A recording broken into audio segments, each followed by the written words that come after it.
Hola, muy buenas noches. Soy Juan Pablo Faúndez Alier. He iniciado hace una semana un canal en YouTube de nombre Ética para Todos y expuse en la semana anterior una primera parte de esta reflexión que estoy ofreciéndoles para poder compartir juntos, para poder deliberar en este momento histórico crucial que estamos viviendo como nación.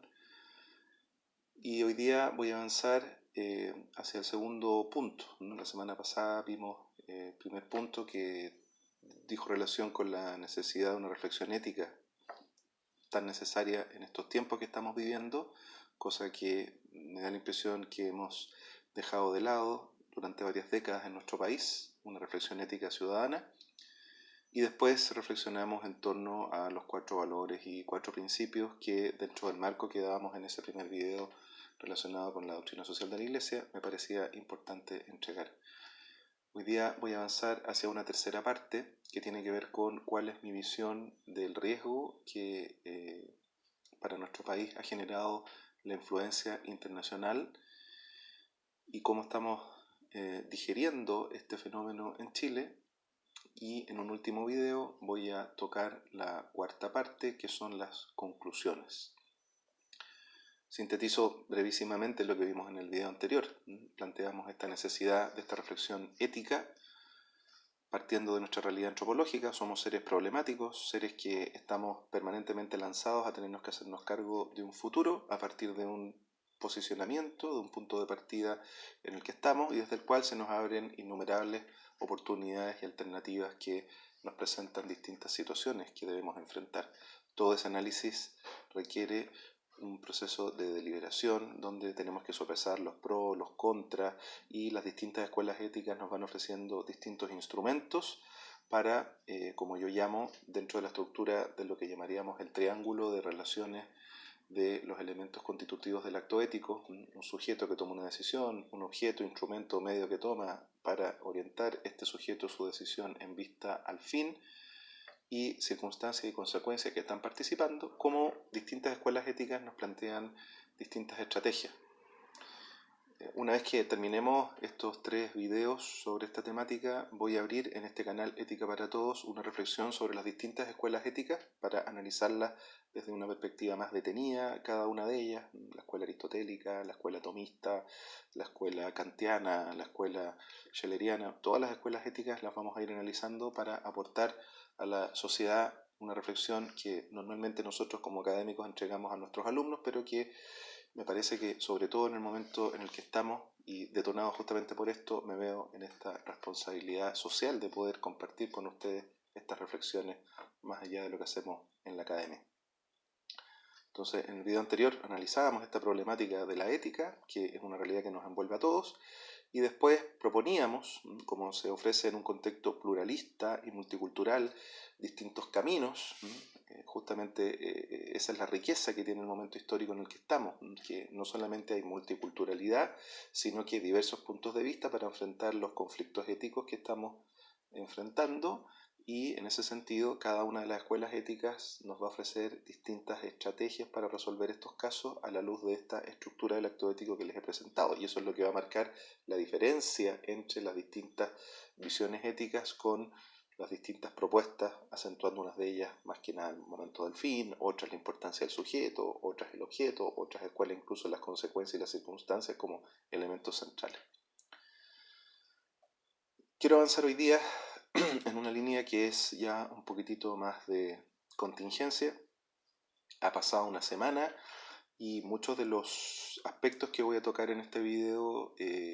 quizás se han tocado hace 6 días, 5 días, 4 días, algunos de ellos hoy día mismo, como veíamos estos últimos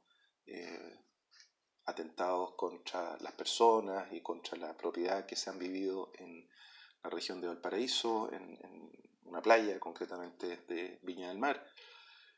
Y por lo tanto estamos en un momento en el cual las noticias van sucediéndose unas a otras y también por lo tanto nuestras impresiones van pasando de un estado a otro. Además estamos en un contexto en el cual las redes sociales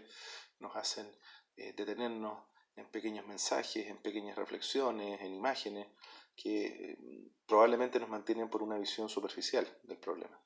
Entonces, nuevamente quiero aportar con un momento de detención en esta noche de día domingo para que podamos ir a profundizar un poquitito más allá en estas situaciones que estamos viviendo. Esta vez voy a hacer más que nada un análisis crítico de la situación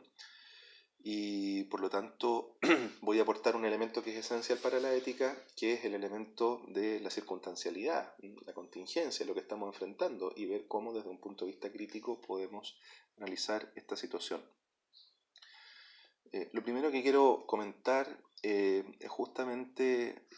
un tema que puede ser paradojal en la situación que estamos viviendo.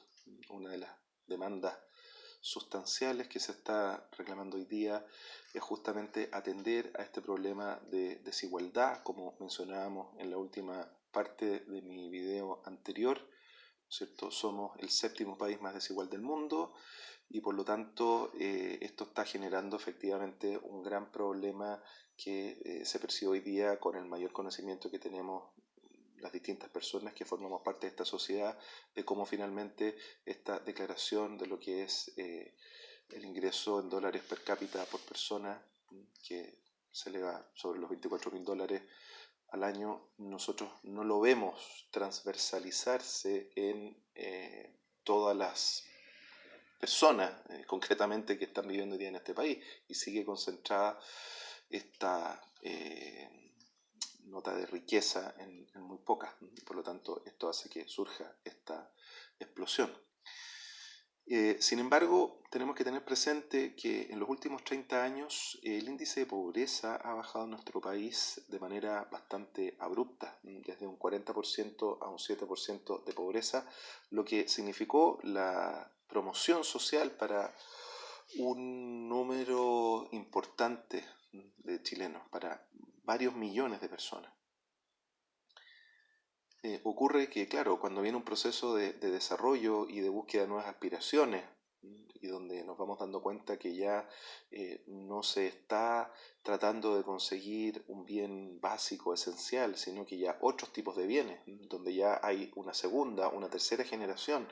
de personas dentro de una familia que pueden acceder a los estudios universitarios, por ejemplo, y ya lo que se espera es un estudio de posgrado en el extranjero, o lo que se busca es cambiar de barrio o mejorar el vehículo, o poder destinar más recursos a tareas culturales, a poder tomar, no sé, clases para aprender un determinado idioma. Obviamente nos vamos encontrando ante una situación que denota que estamos en un ámbito en el cual estamos buscando aspiraciones que son mucho más elevadas desde el punto de vista de lo que nosotros estamos buscando. Y por lo tanto, esta búsqueda en la que ha estado Chile en los últimos años, que se ha dado dentro de un contexto que podríamos llamar un contexto de mercado, hay que analizarlo con más detención porque este mercado puede tener distintas categorizaciones. Podríamos buscar a partir de este elemento esencial del valor de la libertad, ¿no es cierto? Una libertad que se va a desarrollar en el ámbito económico buscando en el contexto del mercado sin trabas conseguir sus fines, y desde el punto de vista de la relación con la economía a eso le llamaríamos una búsqueda dentro de un contexto capitalista extremo. O podríamos buscar este objetivo en una situación donde se atenúe esta importancia del Estado, aunque no se deje de reconocer su valor, pero un Estado que debe estar traspasado por elementos sociales, y eso es a lo que le llamaríamos en términos muy generales una economía social de mercado. Hoy día creo que nadie podría poner en tela de juicio que el esquema de la economía social de mercado es la que se ha presentado como la más exitosa y la que ha permitido una mayor dignificación de la persona, porque no estamos tras el planteamiento de un capitalismo extremo, desnaturalizado y ciego, y al mismo tiempo creo que se han explicitado, sobre todo desde el año 89 en adelante, con la caída del muro de Berlín y con el fracaso de todas las propuestas de izquierda extrema, que ese también es un camino que ha mostrado su falta de éxito. Y por lo tanto, pareciera ser que la propuesta que hoy día se maneja con más lucidez no es la de un capitalismo desenfrenado o extremo, ni tampoco la de una visión socialista o comunista radical, ¿no es cierto?, donde efectivamente se está planteando un modelo de igualación forzosa que no reconoce la libertad, no reconoce las distintas capacidades humanas, la fuerza de emprendimiento, los cuerpos intermedios, las organizaciones que podemos ir generando, las personas que nos vamos asociando desde el punto de vista de una sociedad libre que permite efectivamente estas motivaciones. Y por eso que lo que en el fondo tendríamos que presentar es un modelo social de mercado que, como el modelo alemán, por ejemplo, después de todos estos periodos que hemos visto de la historia en los cuales se ha transcurrido tras éxitos y fracasos, cuál sería el modelo más adecuado. Y esa reflexión de la enfermedad de un modelo, que es el que está llevándose hoy día en Chile, sin embargo, tiene que hacerse dentro de un contexto de institucionalidad, que es una de las cosas que más tenemos que hacer preservar y es lo que quizás ha estado moviéndose en estos días como una especie de bola de cristal donde muchos hemos tratado de pedir insistentemente que se custodie, no generar una rotura de la institucionalidad porque eso nos va a llevar al más craso fracaso desde el punto de vista de nuestra organización social. Y por eso me pareció, entre otras intervenciones y comentarios, tan genuina y tan consecuente la renuncia que, por ejemplo, Javiera Parada en estos días planteó a Revolución Democrática cuando se puso en tela de juicio esta posibilidad de la continuidad legítima y democrática del presidente. Me parece, por lo tanto, que hemos estado en una situación que puede marcar una cierta evidencia de la desorientación ético, político, social que hemos vivido en Chile en este último tiempo, lo que de alguna manera se fue generando en el gobierno anterior. Nuestra memoria es frágil, estos días han pasado muchas cosas y nos vamos dando cuenta que de repente olvidamos cosas que han pasado hace 5 o 6 días atrás y probablemente nos vamos a olvidar con más evidencia de algunos elementos que estuvieron muy presentes en el gobierno anterior, donde yo creo que para la mayoría de los ciudadanos chilenos vimos que se desenfocó absolutamente la orientación que estuvo llevando adelante el gobierno, que no guardaba para nada una correlación con aquellas motivaciones, aquellas necesidades que los chilenos de a pie y de todo nivel, en estricto rigor en su mayoría, estábamos buscando. Eso se vio evidente en la elección, que no le dio la mayoría al candidato que era quien proponía seguir adelante el modelo político de la presidenta Michelle Bachelet. Y por lo tanto se le dio legítimamente la victoria a Sebastián Piñera en atención a que era un presidente que estaba planteando dejar de lado estos atisbos ideológicos y reorientarnos efectivamente hacia esa propuesta de la búsqueda, ¿no es cierto?, de este desarrollo de la libertad y de otros elementos que mencionábamos en el gobierno anterior, que eran los que no tan nítidamente expuestos, pero de alguna manera estaban en la tesitura de lo que la mayoría de los chilenos queremos y aspiramos por sentido común, dado que es la influencia cultural que, como decíamos en el video de la semana pasada, nos ha llegado por distintas tradiciones. El gobierno anterior, por lo tanto, nos inmiscuyó en una serie de temáticas forzosas que estaban claramente marcadas por un tinte ideológico y que descentraron la preocupación de la comunidad política y por lo tanto también de la reflexión que estamos llevando a cabo los chilenos, que muchas veces estamos de alguna manera merced de lo que se está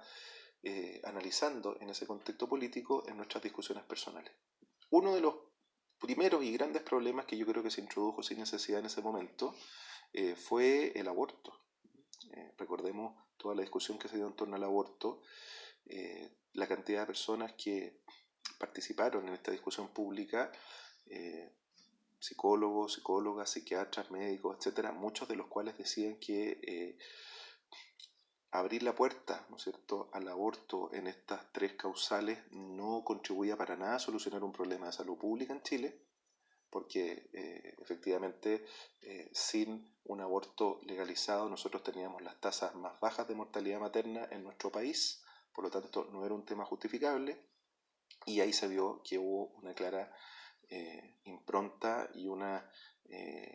motivación ideológica para la introducción del aborto, cuando incluso ya por la aplicación del principio del voluntario indirecto, por ejemplo, ante situaciones complejas en las cuales tenía que enfrentar el embarazo materno, una situación en la cual se debía elegir por un procedimiento médico la vida de la madre, y si eso generaba indirectamente la muerte del feto y se tomaba esta opción por búsqueda de la vida de la madre, estábamos ante una situación que desde el punto de vista ético no tenía reproche moral. Es lo que se llama aplicación del principio voluntario indirecto, pero no, había que de todas maneras legislar y explicitar el término del aborto en nuestra legislación. Otra temática que en estos días se ha vuelto a introducir en su discusión de manera bastante silenciosa, sin generar mayor ruido, es justamente la discusión sobre el, a mi juicio, muy mal llamado matrimonio igualitario. Y digo mal llamado porque por naturaleza el matrimonio, ¿no es cierto?, consiste en la unión de lo que es genética, sexual y psicológicamente diverso, y no genera una situación de igualdad entre aquellos que están conformándolo. Por lo tanto, ya desde el origen, del punto de vista de la organización matrimonial, no hay ninguna nota de igualdad del punto de vista de lo que es la correlación entre la realidad diversa masculino-femenina, que es la que en las distintas tesituras entre lo que implica el aporte de lo masculino y lo femenino van a generar una relación afectiva plena y que además tiene la potencialidad de generar la vida. Si la búsqueda del término igualitario es para decir el matrimonio heterosexual se tiene que igualar de la misma forma a lo que es este matrimonio entre personas homosexuales, eso verdaderamente pierde su sentido. Y es una temática que nuevamente se ha reintroducido en estos días cuando se había avanzado, ¿no es cierto?, en la explicitación de un acuerdo de unión civil que podía generar efectos jurídicos muy semejantes a los del matrimonio, pero esto que no se quería solamente como una igualación que fuera meramente declarativa, finalmente ha hecho que se siga adelante con esta búsqueda por la explicitación de lo que es este matrimonio igualitario. Cuando en la última encuesta CACEN se evidenció que es una ley que beneficiaría directamente solo al 1,8% de los chilenos, y por lo tanto nuevamente nos encontramos con una orientación legislativa que se introdujo ya hace bastantes años en el contexto de la discusión en el Congreso, pero que finalmente nuevamente termina beneficiando a una minoría. Y se abre en estos días también esta discusión en torno a la eutanasia, para seguir justamente con esta agenda internacional que va tras estos pasos que están de alguna manera muy bien estudiados, su correlación en todos los países, entrar por el aborto, seguir nuevamente por matrimonio igualitario y después seguir por la eutanasia. No es el momento para razones bioéticas de fondo, pero todo conocedor sabe en relación a esta materia que con la aplicación de unos cuidados paliativos estables, al modo como los proporciona hoy la medicina privada y pública, el deseo eutanásico directo o indirecto se reduce casi a cero. Por lo tanto, nos encontramos nuevamente ante una propuesta que, más que responder, creo yo, a una motivación humanista por el bien de las personas, lo que quiere es responder a una visión ideológica. Mi pregunta: si estaba leyendo el diputado Mirosevich y quienes lo asistían en su proyecto la sintonía con el pueblo, más que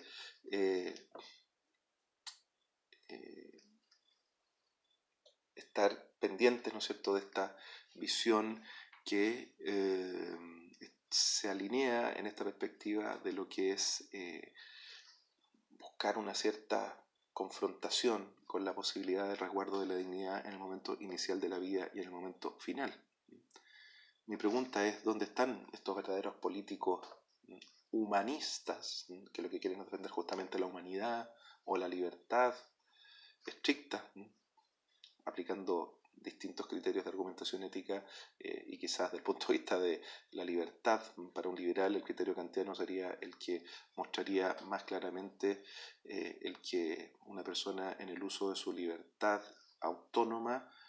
nunca podría llegar a la conclusión de la autodestrucción, porque si desde el punto de vista kantiano eso lo universalizamos como criterio, lo estaríamos legitimando para la aplicación de cualquier persona. Y eso, desde el punto de vista de lo que es el padre de la propuesta de la dignidad de la persona humana y el ejercicio de esa libertad autónoma, no se podría sostener. Por lo tanto, me parece que ha habido en este tiempo una gran hipocresía de algunos legisladores que se proyectan en esa perspectiva de reflexión más extrema, porque pareciera que ellos enfocaron que el gran problema social de este tiempo era el que tenía que ver con estas temáticas y descuidaron efectivamente esta agenda, pensando que todo esto que es lo que se está discutiendo hoy día y que estalló socialmente era efectivamente el gran problema, que era un problema que no estaba resuelto. Y ellos, que tendrían que haber tenido una especial preocupación por la sensibilidad que se supone que tendría una orientación de una izquierda más radical, tendrían que haber asumido. Y efectivamente no lo hicieron.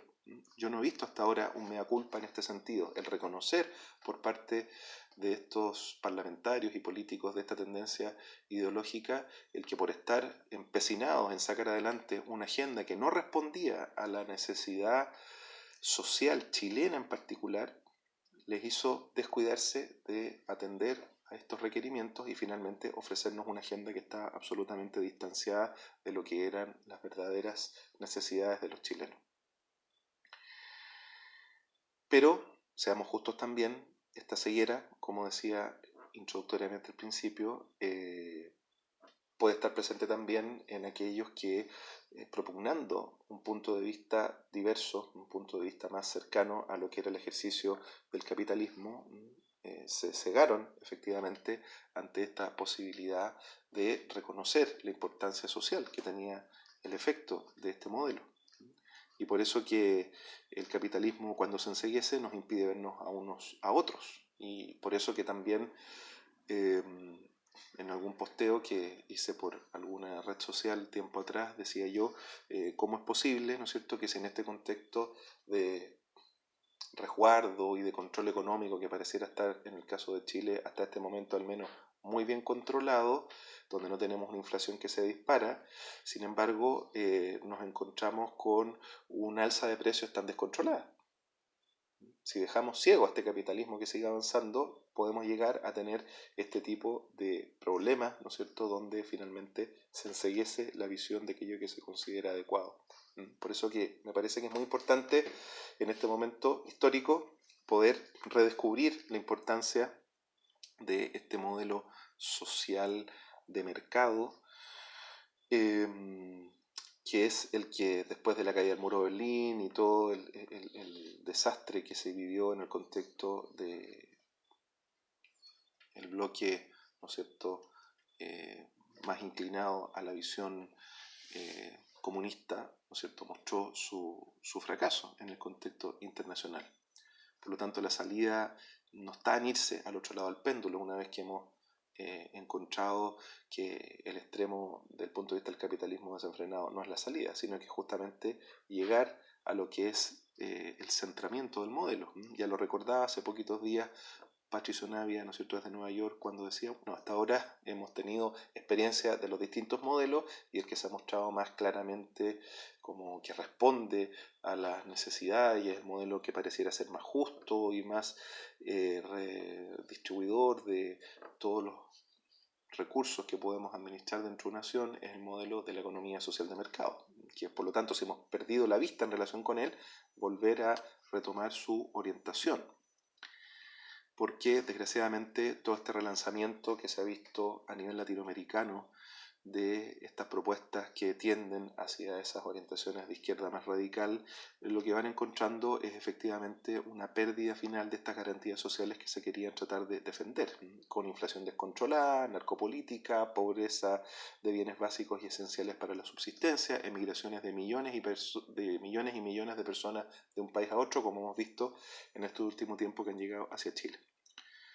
Por eso, en la línea de lo que decía en el video anterior, yo planteaba que una salida que me parece cuerda, una salida que me parece que está aprobada por muchos años de historia y que responde a la sensibilidad de nuestra nación, pasa por efectivamente esta economía y esta política que se apoya en estos 4 valores de la verdad, la libertad, la justicia y la caridad, y estos principios de la dignidad intrínseca de la persona humana, el bien común, la subsidiariedad, que ha sido tan discutida también en estos días, pero es algo que no lo voy a decir en este segundo video, sino que en el último video, en el tercero, que voy a plantear en relación a las conclusiones, cómo a mi juicio se ha generado una gran confusión entre lo que es la subsidiariedad y la solidaridad, y donde muchas veces no se ha entendido bien en qué consiste el modelo de la subsidiariedad, y por lo tanto, claro, cuando muchos plantean la importancia del ejercicio de la libertad, de la verdad, en el desarrollo de nuestras capacidades personales y económicas, y se deja de lado la subsidiariedad diciendo, no, esta subsidiariedad pareciera ser que es mejor reemplazarla por la solidaridad, no se tiene en cuenta que la subsidiariedad y la solidaridad no son excluyentes, sino que son dos propuestas de principio que han de verse de manera concomitante. La solidaridad viene a apoyar la subsidiariedad cuando ésta no puede desarrollar aquellas motivaciones que en libertad las personas quieran conseguir.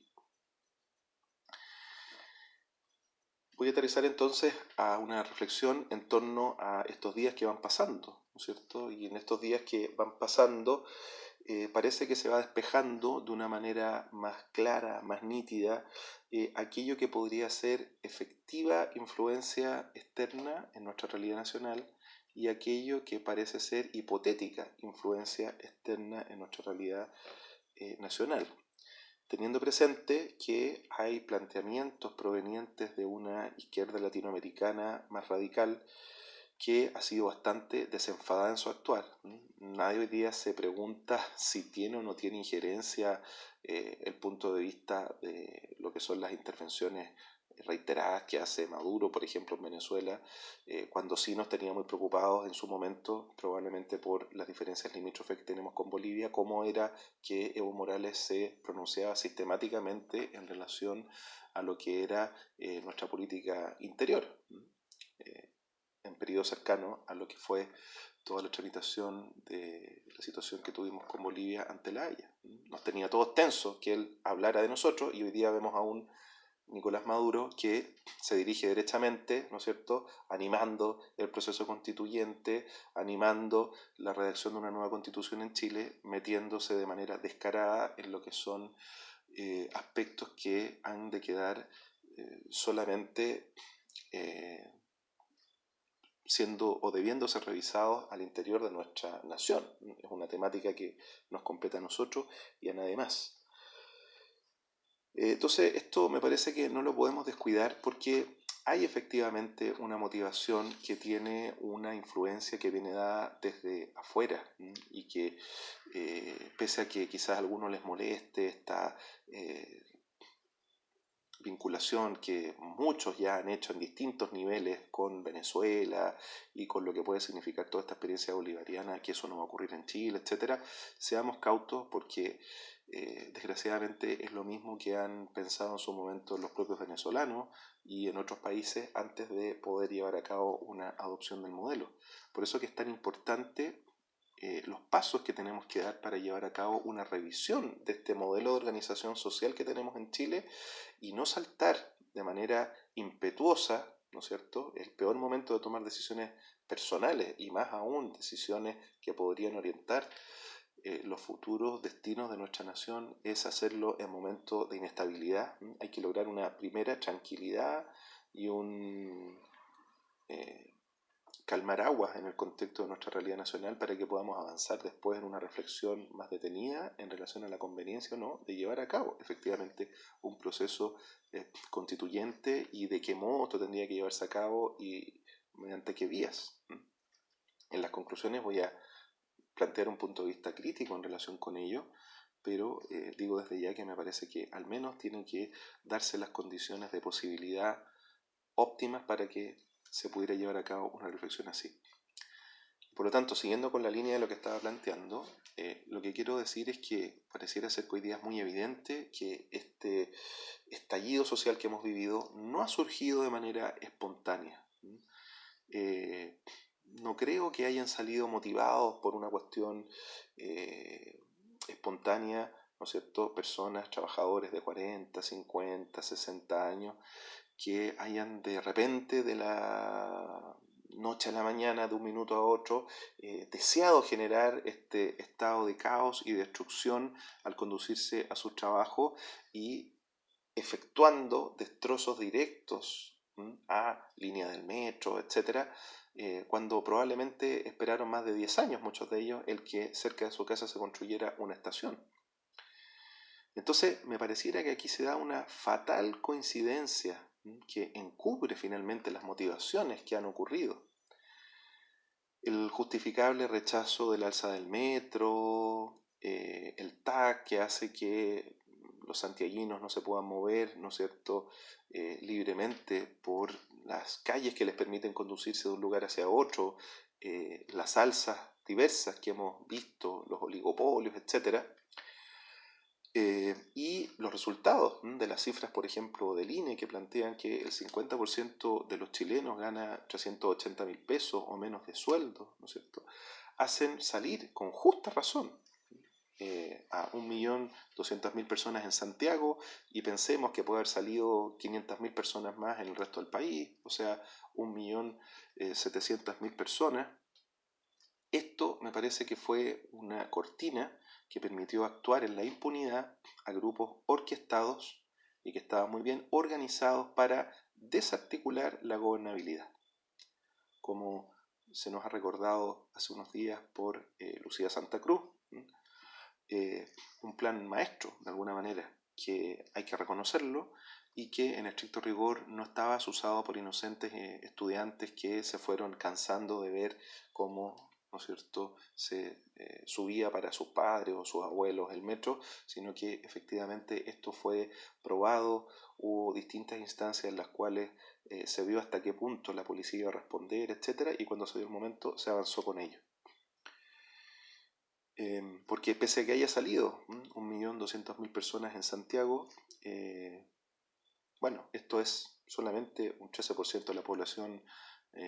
nacional y un 20% de la población en Santiago. Lo planteo por el hecho de lo que decía delante, ¿no es cierto? Cómo detrás de un estallido que de alguna manera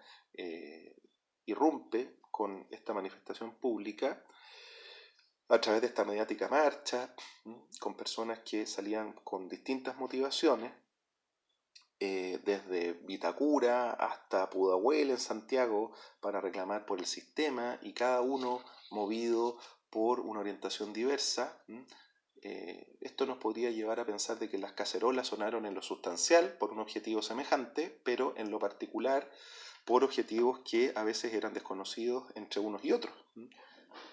Pero en el fondo todo parecía rechazo, ¿no es cierto? Y todo sigue pareciendo rechazo, y eso sería suficiente para legitimar el paso tras el que va nuestro país. Entonces la fatal coincidencia está en que los que detrás asusan no persiguen dar el grito del paremos y reorientemos por la vía democrática ordenada, sino que buscan un objetivo maximalista que apunta a generar una efectiva desestabilización ciudadana, como ellos la han llamado rebelión, buscando que una minoría pueda efectivamente desestabilizar radicalmente y plantear un proceso refundacional que pretende introducirse en todo nuestro tejido social. Como decíamos también delante, una minoría en otros ámbitos legislativos, ¿no es cierto?, que parece ser la tónica de estos tiempos,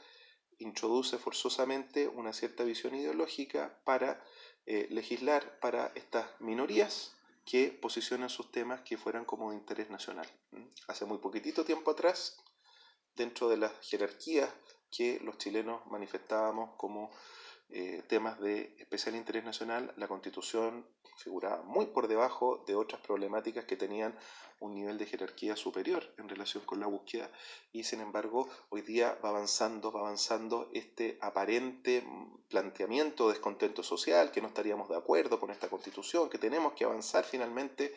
hacia una asamblea constituyente y con esto efectivamente buscar un piso y un punto de partida que nos haría pasar a un nuevo paradigma de organización social. No lo voy a adelantar ahora, lo voy a decir en el tercer video donde vamos a hablar de las conclusiones, pero ahí nos vamos a detener en algunos momentos importantes de lo que significó ese proceso de reflexión que termina el año 2005, ¿no es cierto?, con la firma del presidente Lagos, su discurso, que ha salido algunos pasajes estos días en distintos medios, que legitimaba este paso importante que se había dado desde el punto de vista constitucional, lo que a todos, desde el punto de vista transversal en el contexto político, nos dejó bastante tranquilos de que efectivamente habíamos pasado, después de más de 200 modificaciones al texto constitucional, a una situación definitiva. Por lo tanto, este problema que parecía ser bastante menor, que incluso recordemos, en el gobierno de la presidenta Bachelet, en su última parte, muchos participamos en estas instancias de reflexión ciudadana que finalmente entregan estas propuestas, pero no se veía la necesidad de llevar a cabo un proceso de instalación constitucional de estas modificaciones. Sin embargo, ahora se está instalando como una propuesta que pareciera ser del primer nivel. Por lo tanto, ha habido, creo yo, una clara persuasión desde el punto de vista del manejo de las sensibilidades. Vamos a hablar después también de la responsabilidad que en esto tienen los medios de comunicación, que creo que no han estado a la altura de dar una propuesta profesional en un contexto pluralista, han estado muy lejos de ello, y por lo tanto ahí tenemos un gran problema también que tiene que ver con la configuración de lo que legitima nuestra interacción social. Y por lo tanto, esta situación de esta emocionalidad que nos empieza a impactar, ¿no es cierto?, y que va generando una movilización que pareciera ser que ya no se articula solamente para decir reconduzcamos el sistema, ¿no?, sino que refundámoslo para llevar a cabo una experiencia en la que, como en otros lugares, ¿no es cierto?, de nuestro continente, se partió con esta misma tónica y finalmente se llegaron a conclusiones que son bastante desastrosas. Nosotros pareciera ser que somos más civilizados para llevar a cabo este proceso de reflexión, que en el fondo no estaríamos cediendo a lo que fue el movimiento de otros países, pero bueno, es cosa de ver lo que podemos reconocer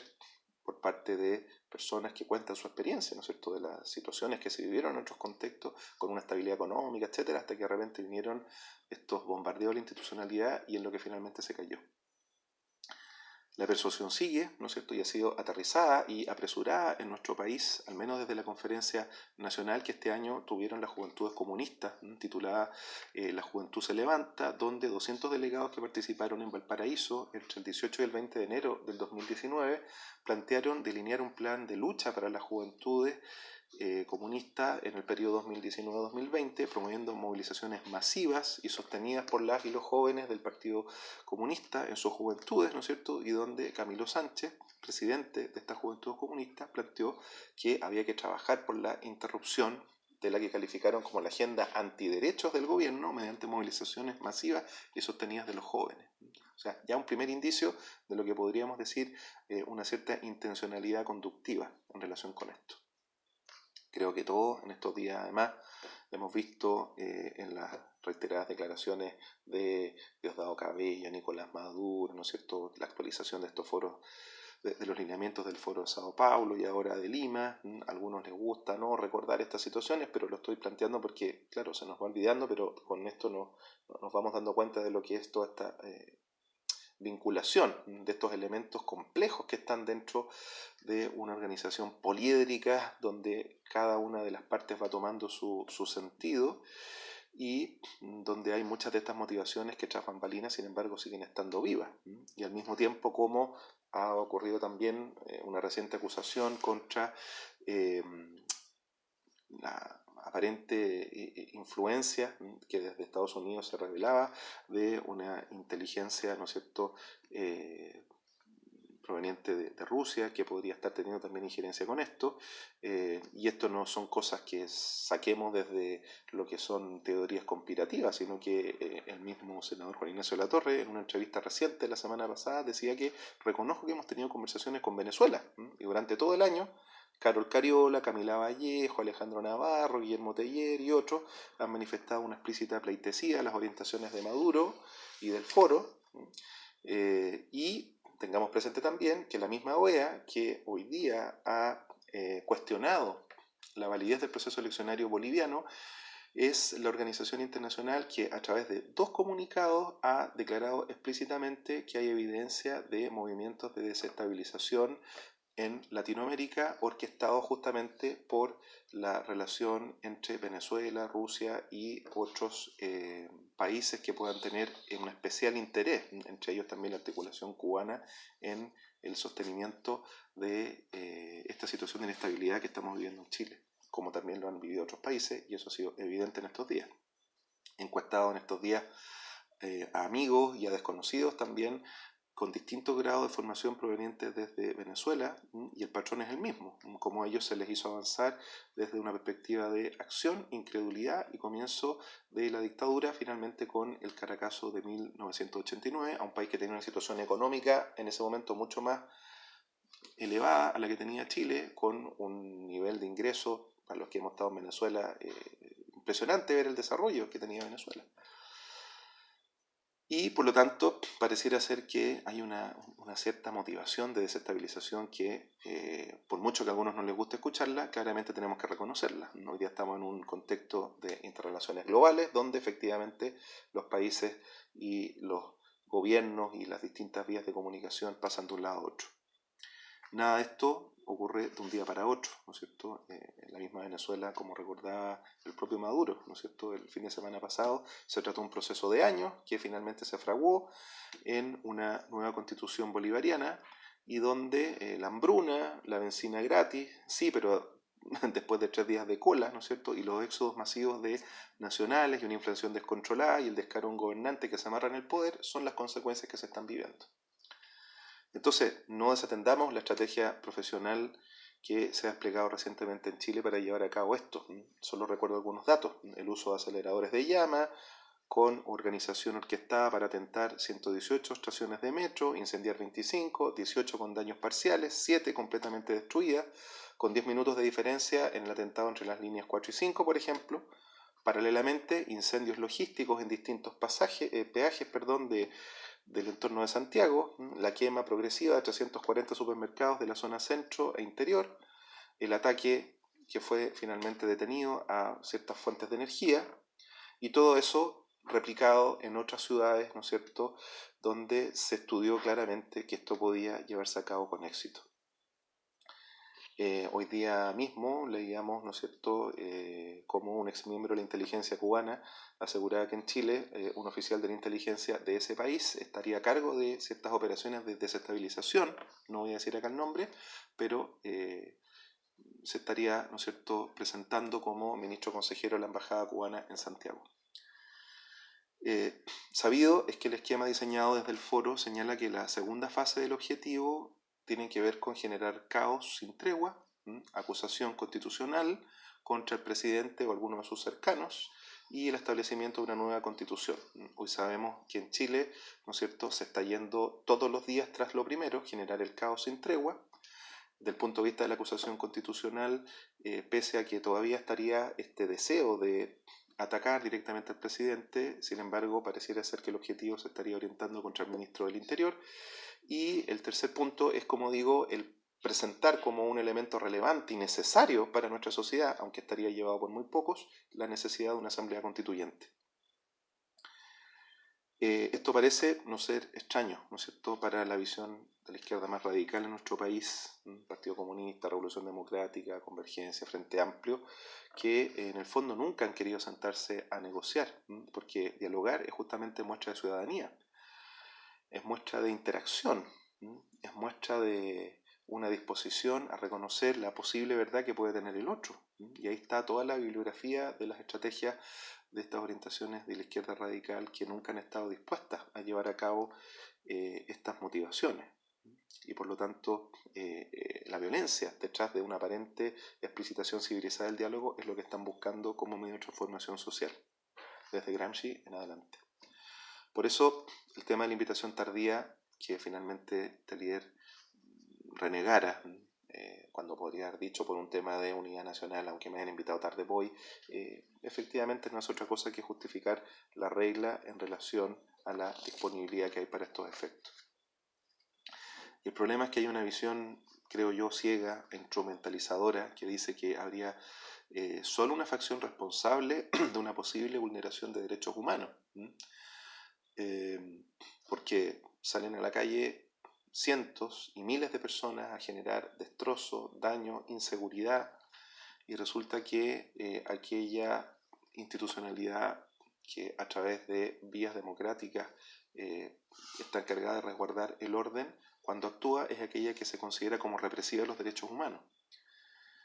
Pero nadie se preocupa de los más de 300 carabineros heridos por buscar mantener un principio básico de la democracia como es el orden social, etc. Por lo tanto, yo creo que estamos en un momento en el cual es muy importante sentarnos a intentar profundizar para desenmascarar estos nuevos colonialismos ideológicos que, sin respetar fases soberanas de autodeterminación de una nación, pueden querer imponer un modelo foráneo. Los cabildos autoconvocados que se están levantando en distintas partes del país, que parecen surgir como hongos, no cuentan con una legitimidad soberana, sino son representados por la diversidad de visiones en un contexto pluralista como el nuestro, en una sociedad del siglo XXI. Son caricaturizaciones de un supuesto proceso constituyente. Como decíamos unos días atrás, es fácil repetir y decir lo mismo por parte de un grupo menor de 50 personas que se reúnen en el Museo de la Solidaridad, ¿no es cierto? Y que están todas orientadas por una cierta visión particular de cómo interpretar el conflicto, y sin que se garanticen principios mínimos de justicia participativa de estas instancias autoconvocadas. De un número no menor de lugares se me ha comunicado de que cuando estas personas que están convocando estos cabildos se les quiere pedir mayor información en relación a lo que son sus datos personales, que en un principio se niegan a dar, y que dicen que están motivados solamente por un tema de bien común, después se empieza a preguntar, bueno, pero díganos su RUT, etcétera, y se averigua, y esa RUT muestra que son personas que están vinculadas a partidos políticos de la izquierda más radical. Por lo tanto, pareciera ser que hay una cierta motivación que muestra que tal como se preparó un primer caos, ¿no es cierto?, también hay una gran preparación para estos cabildos. Y en cada uno de los procesos pareciera asegurarse, ¿no es cierto?, la participación de todos los sectores, pero esto en realidad no se está dando, porque cuando se presenta una persona que tiene un argumento distinto o que está planteando otro punto de vista, inmediatamente se le sesga y no se le deja participar de una manera más libre. Por lo tanto, si queremos efectuar un ejercicio pluralista efectivo, esto tiene que realizarse con una mínima transversalidad y con unos mínimos elementos que aseguren esta participación. Una vez más, la prisa y la sospecha en torno a una aparente urgencia de diálogo, pero entre los mismos que defienden una visión, no constituye ninguna legitimidad ni representatividad. Explíquenme por ello, como hemos visto hace poquito, ¿no es cierto?, a esta mesa de la Unidad Nacional, si conoce o no conoce la clasificación de las falacias.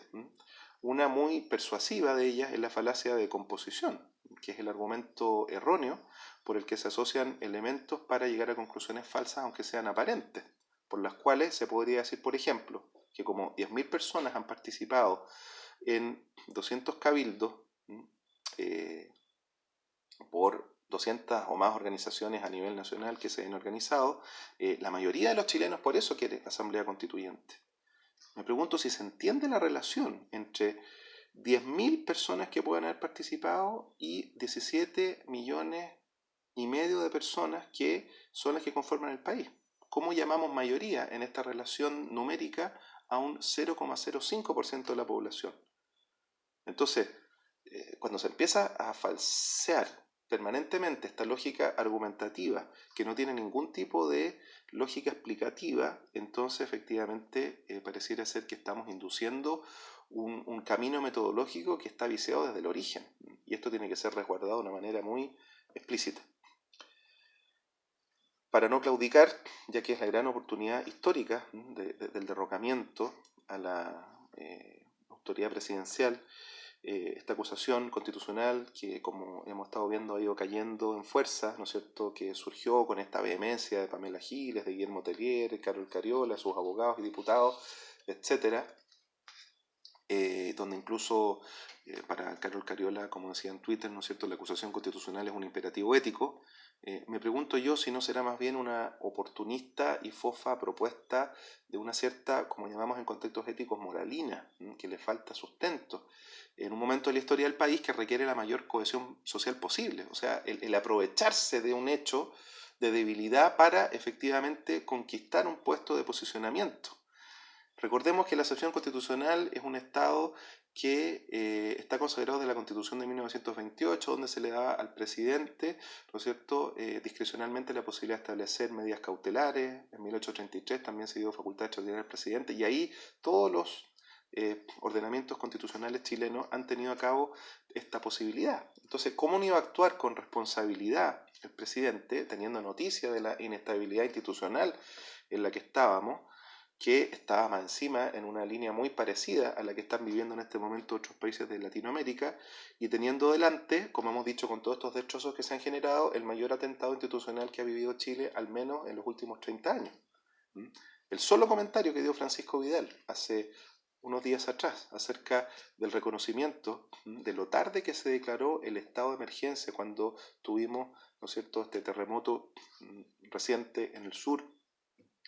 en tiempos de la presidenta Bachelet, dio el argumento suficiente. Decía él, cuando estás en el poder y sabes que mantener el orden y la seguridad es un mínimo esencial, no te queda otra que declarar estado de emergencia. Y los otros interlocutores lo miraban con los ojos abiertos como diciendo, ¿qué está diciendo?